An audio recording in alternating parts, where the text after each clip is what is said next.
Estamos aqui hoje para uma homenagem do Dia dos Pais. Eu sou o Léo, do Estamos Velhos Podcast. Então, vamos começar aqui.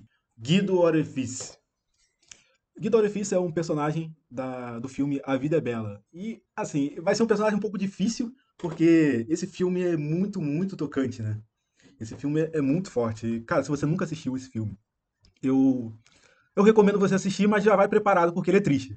E se você não se emocionou com esse filme, se você não sentiu nada, eu acho que é bom você procurar uma psicóloga. Eu acho importante. Mas deixando as piadas de lado, cara, o Guido Orefice, ele, não sei se eu estou pronunciando certo, mas dane-se. Cara, ele é um pai, assim, tipo, incrível, né? Porque, só um contexto, eu vou colocar imagens aqui também. A história ocorre durante a Segunda Guerra Mundial, onde ele, seu filho, sua esposa, eles são levados para o campo de concentração. E aí você já imagina, né? Já, se caso você nunca tenha visto esse filme, você vai lembrando que a situação tá péssima, né? A situação tá péssima. E poderia ser uma situação. é, Poderia não. É uma situação desesperadora. O pai e a mãe, eles sabem o que está acontecendo. E já imaginam o que espera, né? Porque eles sofrem. Eles sofrem bastante, né, no campo de concentração, com trabalho forçado, às vezes vendo amigos sendo mortos, companheiros sendo mortos, sendo maltratados. Então eles sabem, cara, aquilo dali é um lugar perigoso e tenso. E aquilo é desesperador, sufocante. E o que, que eles vão fazer? No caso, o Guido, que está com um filho, a esposa está numa outra área isolada. O que, que ele vai fazer com seu filho diante da situação? Porque, é, às vezes, qual seria a situação, às vezes, natural? É tipo, a criança está ali sendo exposta a toda aquela violência, toda aquela maldade. E algumas coisas ela pode entender, outras coisas ela não vai entender, porque ela é uma criança, afinal de contas, né? Ela vai entender se machucarem. Uma coisa que ela vai entender é se machucarem ela vai sentir dor. Mas às vezes ali na situação ela pode não entender de fato, e como o filho não entende.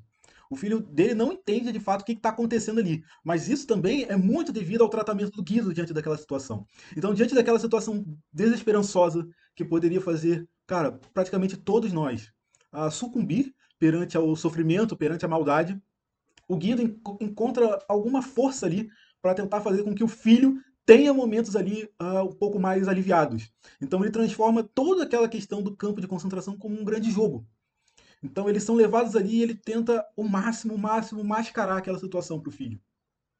Então eu acho que também é uma questão muito forte, né, como pai, de você, mesmo que numa situação muito difícil, você transformar aquela dura realidade, que no caso era uma dura realidade, dentro de um campo de concentração, em um jogo, a fim de proteger emocionalmente o seu filho. Então eu acho que isso é uma característica muito, muito forte do Guido como pai, né? A sua, a sua força, a sua intenção de proteger emocionalmente o filho. E ele vai proteger de uma forma super criativa, otimista e amorosa. Ele vai cuidar realmente do filho naquele momento, tentando ver o lado. E isso também não. Isso também ajuda ele, né? De certa forma. Porque talvez ele indo sozinho, ele indo para o campo de concentração sozinho, sem o filho ali, talvez ele tivesse quebrado, né? Talvez ele tivesse sido quebrado emocionalmente também. Mas como o filho dele está ali, ele encontra de fato alguma força para atuar. Eu acho que isso também é uma mensagem muito incrível do filme, né? De como também os filhos ajudam os pais a criarem força, certo? Assim como criou força com o Michael, assim como criou força para o Marlin enfrentar os seus traumas, os filhos eles também incentivam os pais a serem melhores, a serem mais fortes. Afinal, você é o responsável por aquela vida e você precisa dar o seu melhor para ele. E eu acho que o Guido ele faz muito bem isso ao transformar o campo de concentração num jogo. E, tipo, aí você até tem algumas cenas que você até esquece da questão dramática daquele momento, né, daquele cenário. Por exemplo, quando ele pede um tradutor. E aí o Guido, ele vai lá e faz a tradução para, porque senão se fosse qualquer pessoa ali, tipo, ia traduzir exatamente o que o cara tava falando e, porra, a criança ia ficar na merda também, né? E aí ele transforma aquilo de uma maneira muito engraçada num jogo. E eu acho isso muito bom, essa questão também. Essa visão otimista e essa proteção emocional que ele oferece pro filho. Então, não teria como é, falar de modelos, falar de referências de pais na ficção, sem ressaltar também o Guido Orifício, de A Vida é Bela. Vejam esse filme, mas eu já aviso que é triste pra cacete. Não acredito, já deram um lanche? O lanche. O lanche. É só pedir. São todos amigos aqui. Ah, você é É Bartolomeu. É Bartolomeu, eu quero te perguntar uma coisa, desculpa. Já passou aquele cara que distribui o pão com geleia? Mas que porcaria, perdemos por um segundo. Mas ele vem mais tarde, né? Em outro turno. É pra trazer. Ele vem. É. Achtung! Ruhe! Gibt es hier einen Italiener, der Deutsch spricht? Alles herhören, ich sage das nur einmal. Começa o jogo. Quem tá, tá. Quem não tá, não tá. Ihr seid nur aus einem einzigen Grund in dieses Lager transportiert worden? Tem que fazer 1000 pontos. Quem fizer ganha um tanque de verdade. Um zu arbeiten. Sorte dele. Jeder Versuch der Sabotage wird mit dem sofortigen Tode bestraft. Die Hinrichtungen finden auf dem Hof durch Schüsse in den Rücken statt. Todo dia vamos anunciar a classificação por aquele alto-falante. O último classificado vai carregar o cartaz com a palavra estúpido aqui nas costas. Ihr habt die Ehre für... Tio Phil. Então, para encerrar, o próximo pai da minha lista é o nosso querido Tio Phil, de O Maluco no Pedaço, que em inglês é The Fresh Prince of Bel-Air. O Tio Phil, ele... Cara, como é que eu ia falar do Tio Phil, né? O Tio Phil, ele começa de um jeito e ele vai mudando bastante ao longo da série. Então você também percebe as características que eu tenho reforçado de alguns pais, né? Dessa parte desse vídeo. Que é a questão de você aprender com os filhos. Então, o tio Phil, que teve uma origem muito humilde, ele tenta apresentar desde cedo coisas clássicas, coisas muito diferentes do que ele viveu para os seus filhos. E isso, às vezes, reflete em questões que o filho também não quer, né? Como a Ashley. A Ashley não gosta de violino. Não gosta tanto de violino. Ela faz porque o pai dela pede. É, Então você vê também essa questão de você impor as suas coisas, né? Impor seus desejos, seus modelos para os seus filhos. E os seus filhos não necessariamente eles vão gostar ou se identificar com aquilo, né? Mas ao longo da série, cara, a gente percebe muitas características importantes que um pai deve ter para os seus filhos, né? O tio Phil, ele é um pai extremamente acolhedor, né? Não importa o Will, por exemplo, até vamos colocar o tio Phil também como uma figura paterna para o Will. Não importa as situações, ele pode ficar puto, mas ele sempre vai chegar lá e vai acolher de alguma forma eles. Tentar transformar, tentar dar lições para eles também com a sua sabedoria. Com essa sabedoria também de não querer que os filhos cometam os mesmos erros. E eu acho que, diante disso, uma cena muito marcante de um episódio é quando o Will vai num bar de sinuca e o tio Phil fala para ele não ir, que não é um bom lugar. Ele vai e ele pede dinheiro. Acho que ele pede até o carro, né? Ele pede tudo. E aí o tio Phil chega lá e acolhe. O tio Phil chega lá e resolve a parada. Eu acho que também é uma questão muito interessante como pai, né? O filho, por algumas vezes, ele vai se meter em encrenca, ele vai fazer besteira, porque é normal. É normal uma criança, um adolescente fazer besteira de vez em quando.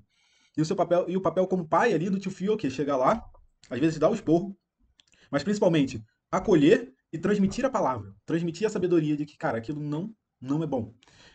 E o tio Phil, ele resgata o Will daquela situação, consegue resolver tudo, e no final, eu acho que também é uma mensagem muito interessante que o tio Phil traz pro Will, que ele fala, basicamente, que é, eu falei pra você não ir pra lá, eu falei pra você e o Carlton não irem pra lá, porque eu sei exatamente o que acontece. Porque o Will vê aquilo e vê que o tio Phil participava daqueles, pelo jeito que ele joga, pelo jeito que ele fala, o tio Phil, pô, já participou de lugares assim, né?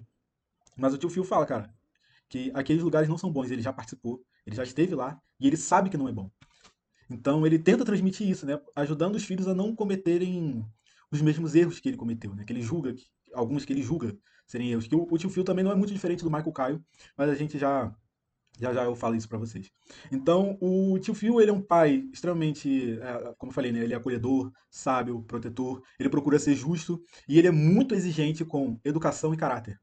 Ele bate muito nessa tecla e eu acho que é uma tecla extremamente importante de ser batida para os filhos, né? De você transmitir que seus filhos sejam educados e tenham caráter nas situações, né? Então eu acho que o tio Phil ele faz isso muito, muito bem.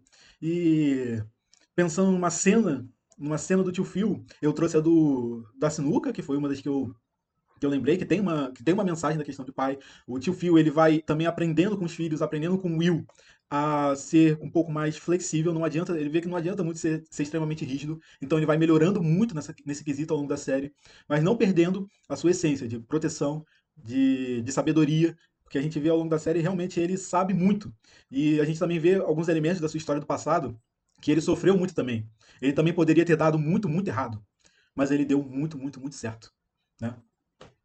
E, cara, uma história, uma cena não teria como ser outra. Não teria como ser outra senão esse conflito de pais, do conflito entre o tio Phil e o pai do Will. Essa cena, que era para ter terminado só de uma maneira engraçada, uma maneira descontraída, mas o Will, o ator, né, falando do ator Will Smith, que se não me engano ele também cresceu sem pai, ele se viu diante daquela cena do seu personagem e ele simplesmente não conseguiu terminar aquela cena de um jeito engraçado. Ele teve que ir além na questão dramática, uma questão que a gente praticamente não viu em Um Maluco do Pedaço, certo? Esse teor dramático como foi, a gente não via praticamente na série. Mas ele sentiu aquilo dali, sentiu, entrou no seu personagem que também tem um pouco dessa história de vida, porque, como eu falei, se eu não me engano, Will Smith também cresceu sem pai. E diante daquela situação ele não teve como ter outra reação senão aquela que a gente vai acompanhar. E temos diante de dois modelos de pais que tiveram uma situação muito parecida, né? Tanto o tio Phil quanto o Will Smith viraram pais muito cedo. Eles engravidaram suas respectivas namoradas muito cedo. E o conflito é, tio Phil, ele agarrou aquela situação e não abandonou. E ele fez de tudo para dar o melhor para sua família. E o pai do Will simplesmente ficou com medo e foi embora e deixou o filho sem pai, a mãe sem marido durante muitos e muitos anos. E a gente vê esse choque, esse conflito entre o tio Phil e o pai do Will, que a gente vai acompanhar agora nessa cena que é a cena mais forte de Um Maluco no Pedaço. Vai contar pro Will ou não? Não vou fazer o seu servicinho sujo. Ótimo. Eu ligo pra ele da estrada. Por que não faz isso? Vou fazer isso. Paizão! E aí? Will, ainda bem que está aqui. Apareceu um trabalho muito bom. E nós vamos ter que adiar a nossa viagem por uns tempos. Entendeu?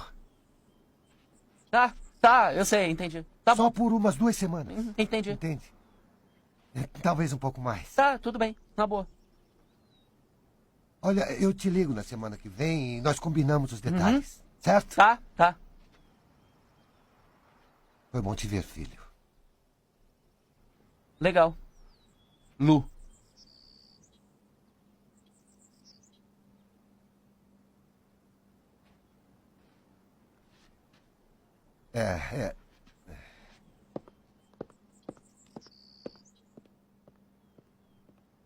Eu sinto muito, Will. Não, até que ele foi legal pra mim. No verão as gatinhas vão à aula praticamente sem roupa, entendeu? O Will é normal estar triste. Ué, por que eu estaria triste? Pelo menos ele se despediu dessa vez. E eu só preferia não ter gasto meu dinheiro nesse presente idiota. Eu sinto muito. Você sabe se houvesse alguma Não, coisa... quer saber? Não precisa fazer nada não, tio Phil. Eu não tenho mais 5 anos de idade, entendeu? Eu não vou mais ficar esperando meu pai toda noite perguntando pra mamãe quando é que o papai vai voltar. Quem precisa dele? Ele não viu o meu primeiro arremesso e eu aprendi sozinho. E eu sou bom nisso hoje, não sou, tio Phil? Você é ótimo. Eu aprendi a namorar sem ele. Aprendi a dirigir sem ele, a fazer a barba sem ele, a brigar sem ele. Eu tive 14 aniversários sem ele. Ele jamais me mandou uma porcaria de cartão. Vai pro inferno!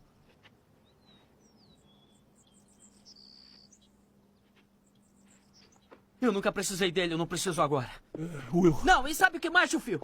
Eu vou me formar sem ele, eu vou arrumar um bom emprego sem ele, eu vou casar com uma mulher legal, eu vou ter um monte de filhos e eu vou ser um pai muito melhor do que ele foi. Eu não vou precisar dele pra isso, porque ele não teria porcaria nenhuma pra me ensinar sobre como se ama um filho.